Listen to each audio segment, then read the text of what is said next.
I was recently doing the cover art for an album called Chicken Dinner by London-based Brazilian artist Luiz Bruno.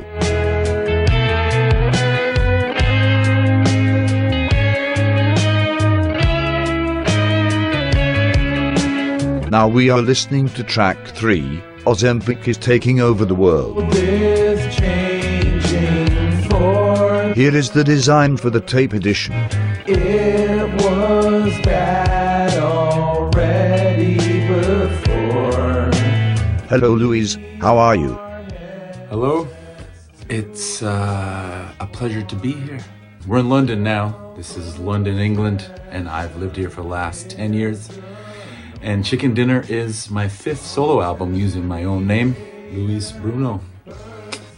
I wrote, recorded, played all the instruments, sang all the songs. I did it all by myself in this room we're in right now. Luiz, you have released many albums with different names.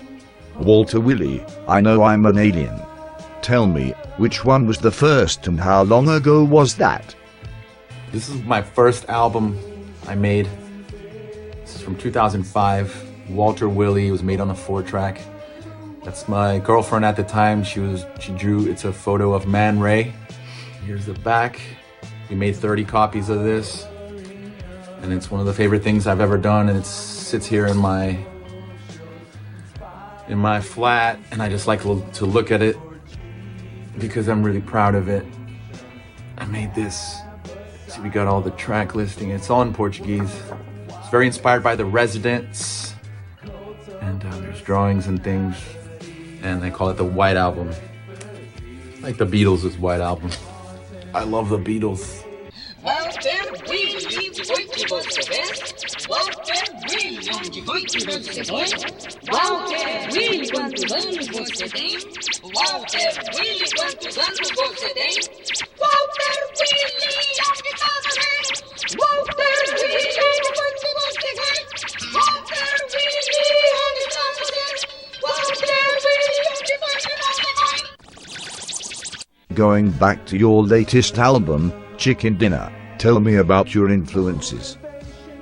My main influences for the album were the band Ween, obviously the man Frank Zappa and the early mothers of invention. I love all of Frank Zappa's career, but for now I'll just say early mothers, the 1967 album, We're Only in It for the Money, one of my favorite, I would say top 5 albums of all time. I like Mort Garson, Bruce Hack, R. Stevie Moore, Brian Wilson, Arnaldo Batista from Os Mutantes, my favorite Brazilian band. I had the privilege of opening for them. He wasn't in the band. He had been long gone, but still his creation. I opened for them in 2007. So I have I forgot to mention a book, Swim Through Darkness, the story of Craig Smith, later known as Maitreya Kali. This was a man born in LA, and it was kind of big in the music industry there, and he wrote famous songs for people like the Monkees, and went on a trip to India, and it was one of those LSD stories.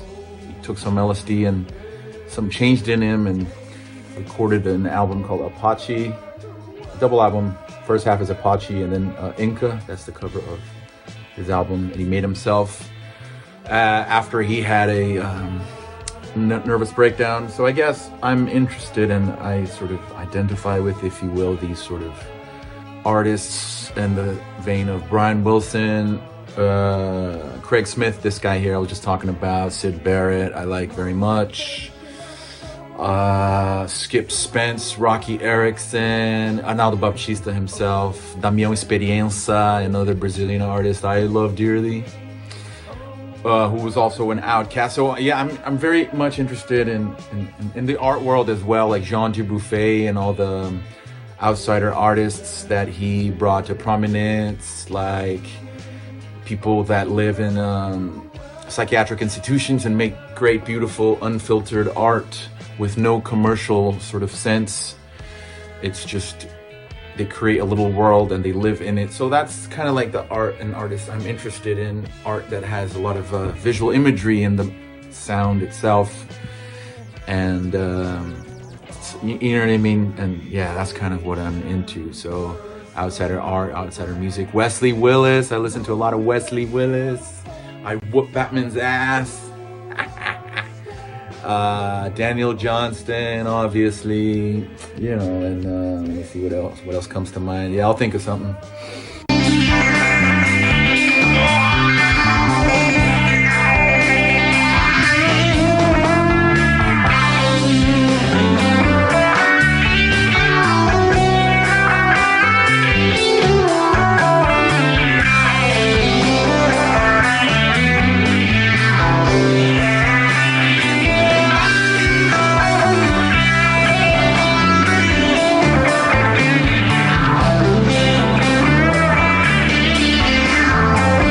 I was listening to this band a lot, the Meat Puppets. I love them. And while I was making this album, I was reading this book, Too High to Die, by Greg Prato. I think that's how you say his name.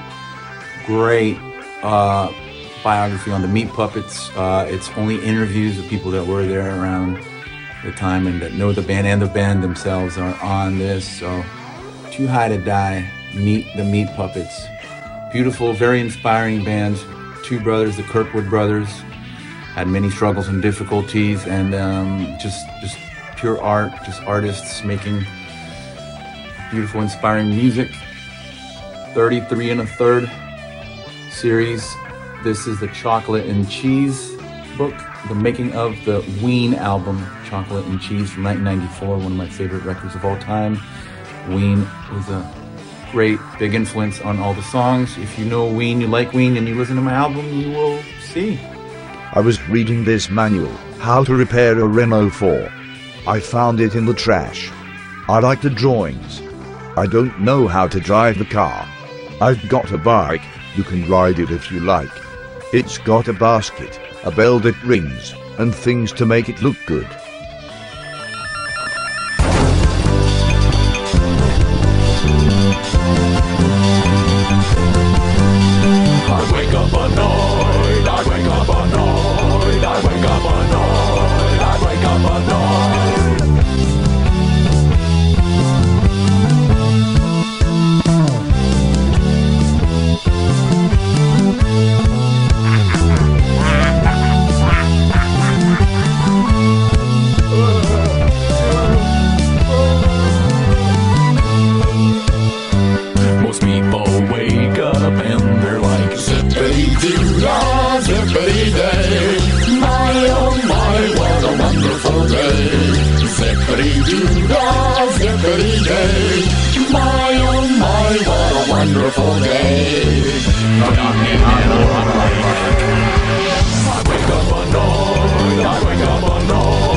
View from making the album, the guitar, some stuff. North London, Crouch End, that's where all this stuff happened. Speakers, Jimi Hendrix, Old as Love. Luiz, you recorded everything on a 4-track just like this one, right? A Fostex. I just saw it above your couch. This was something very important that I used on the album. It's a Fostex multi-tracker cassette, XR3. There's a tape that has the songs that were actually on the album. So this is featured prominently on all the tracks. There's a lovely pitch wheel, which was used a lot on all of the songs. And I love machines like this, and I've been using these for 20 years now, I think. Started recording on them when I used to call myself Walter Willie. And I started using a Fostex X14, and then I've had different ones over the years. I had a Tascam 414, I still have that one. I had a Korg, one of the big chunky ones with built-in effects, and this is the one I'm currently using now. When exactly did you record the music for this album? It was made in December, which is not my particularly favorite time to be in England. It's just a weird time. There's no, I don't know, it's dark and cold and Christmas. So I made this right around the time when I was putting the band together. So I have a live band, Luiz Bruno and the adult children were playing these songs live off of Chicken Dinner. The first song on it is called Kids Vaping on the Double-Decker Bus, and that is a true story, man. I'll tell you the bus, it's the 210 bus. It goes from Finchley Park, terminates at Brent Cross Shopping Center, and I find myself in this bus a lot. I use this bus a lot, at least 3 times a week. And a lot of the time, I always go up to the top deck, and as time goes by, you realize that without you even realizing, you're in the middle of a vaping section, and you know, teenagers, they just go up there because it's quiet. There's not a lot of people a lot of the time. It's usually guys like me, and they just start vaping. And unbeknownst to me, all of a sudden I'm in the middle of a vaping section, and all sorts of, you know. So the song talks about the different flavors and tropical fruit and Juul. Mango Juul, and about many other things, about how there's this whole wellness thing going on in society right now. It's being, you know, I mean, finally, you know, I always say that, like, yeah, I had anxiety before it was trendy. You know what I mean? So there's a line in it that says mental health is now trending, having anxiety is hip. And yeah, the song speaks for itself, I guess. So people love it at the gigs. We played it last night at the show, and it went down really well.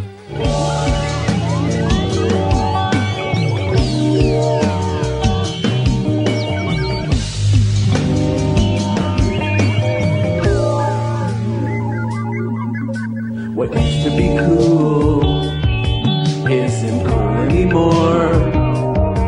Why don't we go for a run? That seems like so much fun. Mental health is now trending. Having anxiety's hip. Traffic lights, they are changing. Cyclists don't give a shit. And kids are vaping on the upper deck.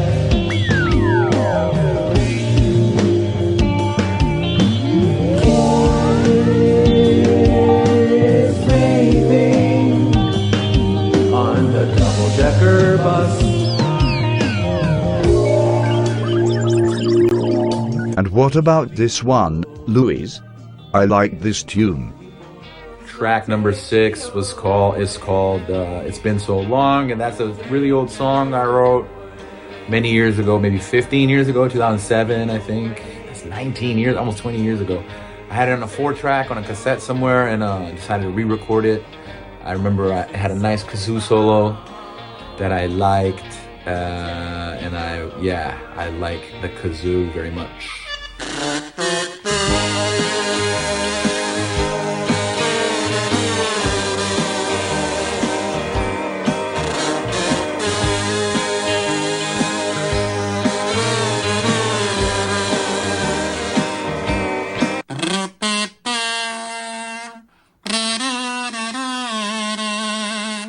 And here we have a cover of David Bowie, and from my favorite album.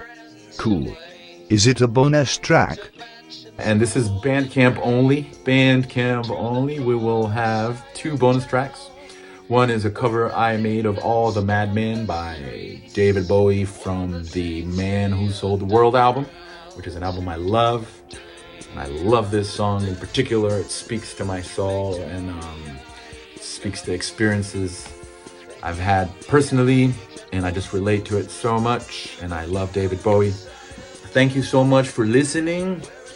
Thank you so much, Salvador Cresta, for making the beautiful artwork. It looks great, and I am humbled. And just lots of love to anybody out there that even listens to my songs. And if you like them, I love you. And if you don't, I love you too, you know, and it's all good. And life is beautiful. It can be beautiful. It can be shitty, but it can be beautiful. And yeah, let's keep on making art and music. Lots of love.